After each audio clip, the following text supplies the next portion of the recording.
300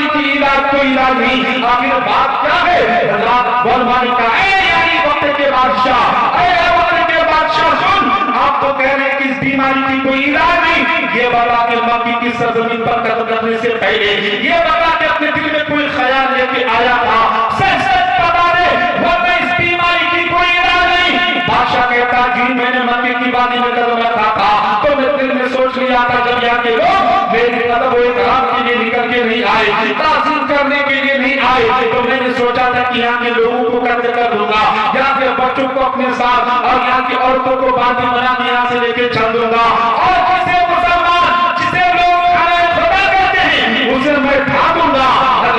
یہی میں نے دل میں سوچا تھا.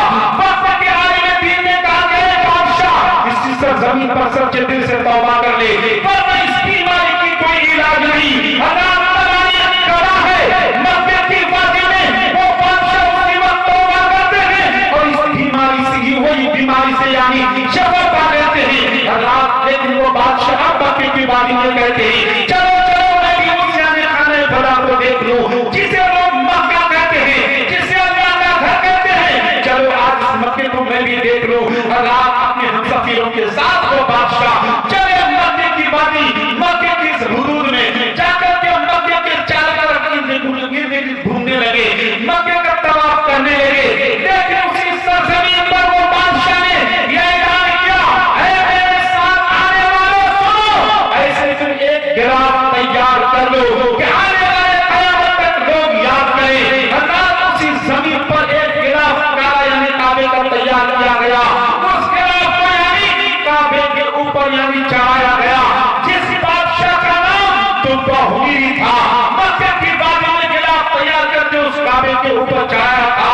اس دن سے لے کر آج تک گراف چڑھتا رہا. سب سے پہلے کعبے کے اوپر گراف چڑھانے والے کا نام تباہوری یمن کا بادشاہ کا نام ہے. لیکن آج یہ بچے ہمارے بچوں کو یہ باتیں معلوم ہونی چاہیے، ہمارے یعنی نوجوان کو یہ باتیں معلوم ہونی چاہیے، ہمارے بڑوں کو ان باتوں کی باتیں معلوم ہونی چاہیے. لیکن معلوم کب ہوگا؟ جب علماء کے قریب بیٹھیں گے، جب مدرسہ جائیں گے، جب اپنے بچے کو تین میں دن سے آراستہ کریں گے، تب ان باتوں کو یعنی انہیں یہ باتیں معلوم ہوگی. لیکن وہ لوگ جب کعبے کا گراف چڑھایا مکے کی وادی میں چند دن وہاں گزارنے کے بعد تو تباہوری نے کہا کہ چلو یہاں سے اب یہاں ہجرت کی جائے، یہاں سے یعنی اب آگے بڑھا جائے. حضرات وہ بادشاہ اپنے ماننے والوں کے ساتھ اور ان کے علماء کے ساتھ چل دیے. چلتے چلتے تباہوری کہاں پہنچے؟ اس پاک سرزمین پر جا کر ہمارے آپ کے نبی آج تشریف فرما ہے، جہاں آج گنبد خضرا موجود ہے، وہاں پہنچے، اپنے پڑاؤ کو ڈالا اس زمین پر، اپنے پڑاؤ کو ڈالا، اپنے خیمہ کو زمین پر کیا. اس کے بعد وہاں چند دن گزارنے کے بعد تباہوری نے کہا کہ چلو یہاں سے آگے بڑھا جائے. ان کے ساتھ جتنے علماء تھے علماء کہنے لگے اے تباہوری سن، اگر تم مجھے ہمیں اگر آپ قتل کر دیں اس کے باوجود ہم یہاں سے جانے والے نہیں، ہماری جسم کی پوٹی کر دیں اس کے بعد بھی ہم یہاں سے جانے والے نہیں. حضرات جب کہا کہ ہم یہاں سے نہیں جائیں گے تو تباہوری نے بتا کہ آخر بات کیا ہے، وجہ کیا ہے کہ اس سرزمین سے جانے کے لیے تیار نہیں. لیکن وہ لوگوں ان 300 علماء نے کہا کہ اس زمین سے امام الانبیاء کی خوشبو آ رہی ہے کہ اسی پاک سرزمین پر آخری نبی امام الانبیاء جناب محمد رسول اللہ تشریف لے کر کے آئیں گے، ہم یہاں سے آگے بڑھنے والے نہیں. حضرات جب تباہوری نے دیکھا کہ علماء یہاں سے آگے نہیں بڑھ رہے ہیں، علماء سے کہا کہ آپ کو کیسے پتا چلا کہ اسی سرزمین پر ہی آخری نبی آئیں گے؟ ان علماء نے کہا تھا کہ ہم نے اپنی کتابوں میں پڑھا ہے کہ اس پاک زمین پر آخری نبی آنے والے ہیں. جو آخری نبی ہوگا تمام نبیوں کا سردار امام الانبیاء ہوگا. وہی امام الانبیاء کی اس زمین سے خوشبو آ رہی ہے، ہم نہیں جائیں گے. اب کہا کہ آخر نہیں جاؤ گے تو چلو تمہارے لیے میں انتظام کر دیتا ہوں. حضرات تباہوری نے کیا کیا؟ مدینے کی سرزمین پر 300 مکانات بنائے اور علماء کے لیے جو علماء ساتھ میں تھے 300 مکان بنانے کے بعد ایک 2 مالے کا ایسا گھر بنایا. یعنی وہ گھر تباہوری بنانے کے بعد ان علماء سے کہا کہ اے علماء ایک رام کے سردار یہ سن لے، آپ یعنی جو تمام علماء کے جو سردار تھے ان سے کہا کہ یاد رکھنا تمہارے زمانے میں اگر امام الانبیاء تشریف لائے، یہ میں ایک خطیانی تحریر نامہ لکھ رہا ہوں، یہ امام الانبیاء کی بارگاہ میں پیش کر دینا۔ یہ 2 مالے کا جو مکان ہے، یعنی 2 مالے کا جو گھر ہے، انہیں بھی ہدیۃً پیش کر دینا اور کہنا کہ طب حمیری نے آپ کے لیے تحفہ پیش کیا ہے۔ حضرات، اور اگر تمہارے زمانے میں نہ آئے تو تم اپنی اولادوں کو وصیت کرنا، اگر ان کے زمانے میں نہ آئے ایسے ایک عبادت دیگر یعنی اپنی نسلوں کو تم بتاتے جانا۔ حضرات، یعنی علماء کے جو سردار تھے ان کو 2 مالے کا مکان امام الانبیاء کی بارگاہ میں پیش کرنے کے لیے دے دیا، 300 مکان بنا کے ان کو سونپ دیا۔ چند دن بعد گزارنے کے بعد طب حمیری چلے۔ حضرات، لیکن امام الانبیاء جب مکے کی وادی میں تشریف لے کر کے آئے ہیں، ہمارے آپ کے نبی جب مکے کی وادی میں جب جلوہ گری ہوئی ہے، لیکن جب مکے کی وادی میں ہمارے آپ کے نبی کے اوپر ایک کفار و مشرکین نے ظلم و ستم کیا، تو ہمارے آپ کے نبی مکے کی وادی سے ہجرت کر کے جب مدینہ پہنچے ہیں، ان سے پیش کر امام الانبیاء کی آمد کا جشن مدینے والے منا رہے ہیں۔ حضرات، سب لوگ یعنی مرحبا مرحبا کی صدائیں بلند کر رہے ہیں، رب سلم کی صدائیں بلند کرے مدینے کی سرزمین پر۔ وہ دن بھی آ گیا جس دن کا انتظار تھا مدینے والوں کو۔ حضرات، ہمارے آپ کے نبی ہجرت کر کے مکہ تشریف لا رہے ہیں، لیکن وہ پاکستان بعد نسل 1000 سال گزر گیا اور اس گھر میں رہنے والا کوئی انسان نہیں، ایک غریب صحابی جن کا نام حضرت ایوب انصاری ہے۔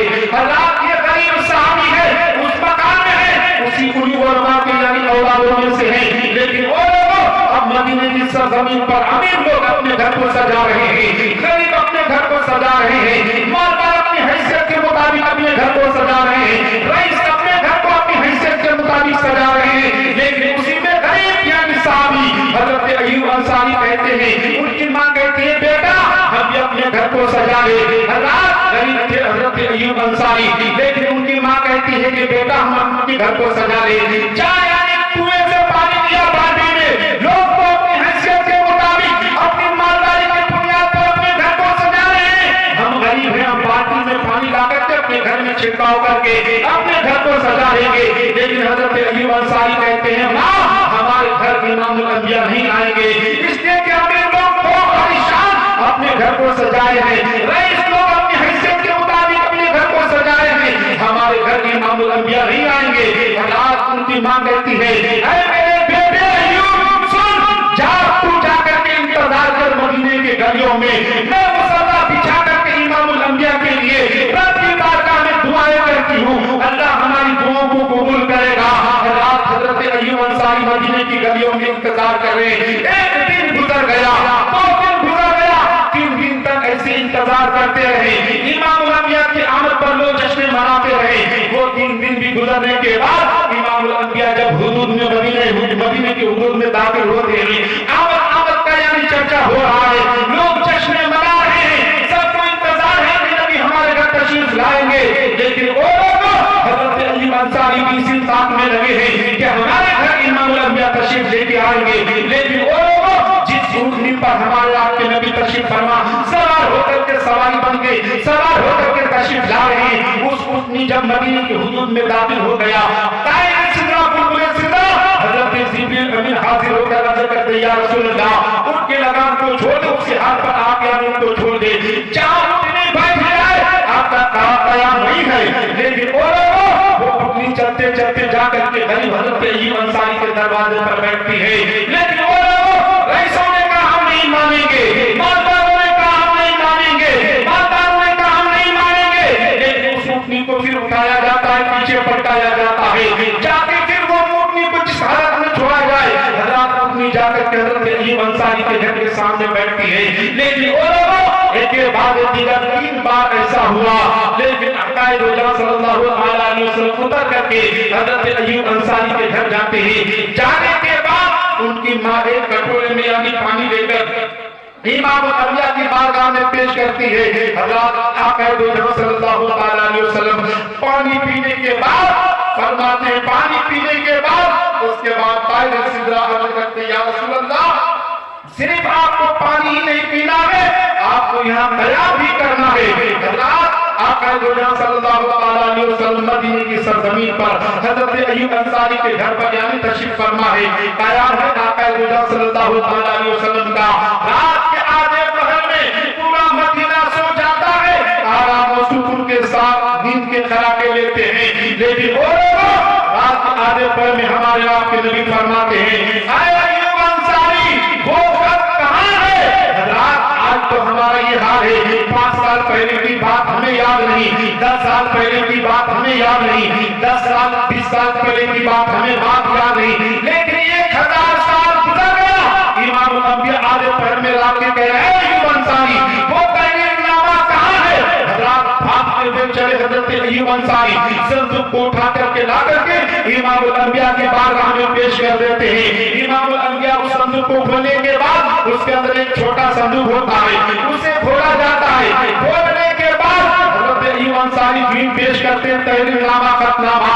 آپ میں آنسو ہیں ہمارے آپ کے نبی کے, لیکن اور حضرت ایوب انصاری فرماتے یا رسول اللہ آپ کے آنکھ میں آنسو کس لیے ہے؟ میرے آپ کے نبی فرماتے اے ایوب انصاری سن, تو یہ سوچ رہا تھا کہ امام الانبیاء ہمارے گھر تشریف لائیں گے, تو اس مہمان نوازی کے لیے انتظار کر رہا تھا کہ نبی ہمارے گھر تشریف لائیں گے. لیکن اے ایوب انصاری تجھے یہ پتا نہیں جس مکان میں تو آج میری مہمان نوازی کے لیے ایک مہمان کے انتظار میں تھا, ارے میں نے یہ خط چوری پڑھا اور میرے ماننے والے تو بہمیری جو 1000 سال پہلے مجھ پر ایمان لایا تھا, یہ مکان بھی میرے لیے مجھ کو پیش کیا تھا. تو جس یعنی مہمان کا انتظار کر رہا تھا, تو مجھے یہ پتا چلا کہ اس گھر میں تم 1000 سال سے تیرے خاندان والے مہمان بن کے ہیں. حضرات سوئی میرے اور آپ کے نبی نے کہا حضرات صبح میری 1000 سال پہلے ایمان لائے تھے, لیکن وہ لوگ جب 1000 سال بعد امام الانبیاء نے کہا یہ گھر کہاں ہے, تو حضرات اسی کو تو علم غیب کہا جاتا ہے, اسی کو علم غیب کہا جاتا ہے. اس لیے کہ آج ہم 5 سال 10 سال کی باتوں کو یاد نہیں کرتے ہیں. حضرات جب آقا نے فرمایا کہ یہ گھر میرا ہے, مجھے تحفے کے طور پر تربہ نے پیش کیا تھا, تمہارے خاندان والے 1000 سال تک اسی میں قیام کیے اور تم یہ چاہ رہے تھے کہ میرے گھر مہمان بن کے آئے, تم تو 1000 سال تک تمہارے خاندان والے میرے گھر میں مہمان بن کے ہیں. لیکن وہ لوگ آقا دو جہاں صلی اللہ علیہ وسلم مدینے کی سرزمین پر تشریف لانے کے بعد دین متین کو یعنی دین متین کو لوگوں کے سامنے پیش کیا, مذہب اسلام کو لوگوں کے سامنے رکھا, دین کو پھیلاتا رہا. لوگ آقا دو جہاں صلی اللہ علیہ وسلم کی سیرت پاک کو دیکھتے گئے, آقا دو جہاں صلی اللہ علیہ وسلم کی سورت پاک کو پاک سورت کو دیکھتے گئے, مذہب اسلام کو قبول کرتے گئے, دین میں داخل ہوتے گئے. اب مدینے کی سرزمین سے دین پھیل رہا ہے, پھیلتے پھیلتے امام الانبیاء کے دین پوری ہوئی زمین پر پھیل گیا. حضرات لیکن ہمارے آپ کے نبی نے اپنی امتی کے لیے ہمیشہ یعنی درد بیان کیا, اپنے امتی کے لیے رب تبارک و تعالیٰ کی بارگاہ میں ہاتھ اٹھا کر کے دعائیں کی ہے کہ مولا میرے خطا کار امتی کو بخش دے, میری گنہگار امتی کو بخش دے. حضرات ہمیشہ یاد کرتے رہے اس امتی کو, لیکن حضرات آج ہم امام الانبیاء کے طور طریقے کو بھول بیٹھے ہیں. آج امام الانبیاء کے یعنی ہم طور طریقے کو سنت کو ہم چھوڑ کر کے اپنی زندگی کو گزار رہے ہیں. وہ لوگوں چند دن کی زندگی میں آقا دو جہاں صلی اللہ علیہ وسلم کی سیرت کو اپنا لو, نبی کی سنت کو اپنا لو, نبی کے طور طریقے پر اپنی زندگی کو گزارنے کی کوشش کرو. یہ تمہارے لیے زندگی ہے, ورنہ حضرات اس دنیا سے چلے جاؤ گے تو کیا لے کے جاؤ گے؟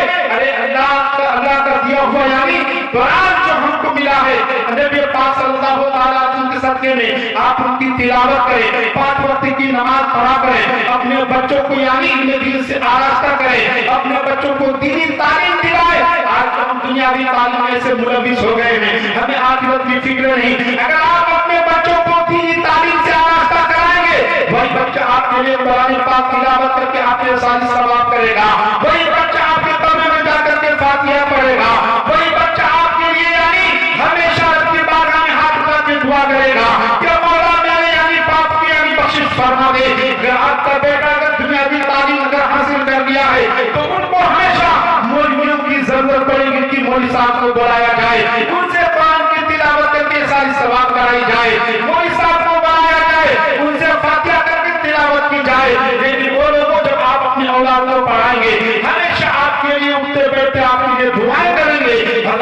دعا ایسی ہے کہ رب تبارک و تعالیٰ اپنی بارگاہ میں قبول فرمائے تو آپ کی آخرت سنور سکتی ہے. لیکن آج ہم دنیا کے چکر میں، دنیا کے دھن دولت کے چکر میں، دنیا کے مال و زر کے چکر میں دین کو بھلا کر کے آخرت کی فکر نہ کر کے دنیا میں ہم ملوث ہو گئے ہیں. لوگوں آخرت کی فکر کرو. چند دن کی زندگی میں آپ نیک بن کر کے جاؤ. اگر نیک بن کر کے نہ گئے تو حضرات ٹھکانہ پھر جہنم ہوگا. اللہ تبارک و تعالیٰ نے جنت اور جہنم کو کس لیے پیدا فرمایا ہے؟ اسی لیے جو انسان برائی کرتا ہے ان کا ٹھکانہ جہنم ہوگا. جو نیک کام انجام دیتا ہے ان کے لیے جنت ہے. جنت کا کام دنیا میں کر کے جاؤ گے تب تو جنت ملے گا. آپ اگر دنیا میں شراب پی کر کے یہ چاہو کہ ہمیں جنت مل جائے، ہرگز نہیں مل سکتی. آپ دنیا میں رہ کر کے تاش کے اڈے پہ جاؤ، آپ کہو کہ ہمیں جنت مل جائے گی، ہرگز نہیں مل سکتی. آپ دنیا میں رہ کر کے بیئر استعمال کرو اور کہو کہ ہمیں جنت مل جائے، ہرگز نہیں مل سکتی ہے. دنیا میں رہ کر کے لوگری کھیل لو، مال سے یعنی اکٹھا کر لو، رات تو تمہیں جنت نہیں مل سکتی ہے. تھوڑی زندگی میں آپ صبر کر لیں، اسی میں آپ کی بھلائی ہے، اسی میں آپ کی زندگی سنور سکتی ہے. دنیا کی یہ لالچی، دنیا کی یہ لالچ والی زندگی آپ تک کوئی فائدہ دینے والا نہیں. آخرت کی آپ فکر کریں، نیک کام کریں. حضرات مدرسوں میں تعاون کریں. اللہ نے آپ کو مال و زر دیا ہے، مدرسے میں تعاون کریں. مدرسے کے بچوں کے کھانے پینے کا انتظام کریں. حضرات یہی تو آخرت میں آپ کے یعنی پکڑا رہے گا. یہی چیز تو آپ کے لیے کام آنے والی چیز ہے.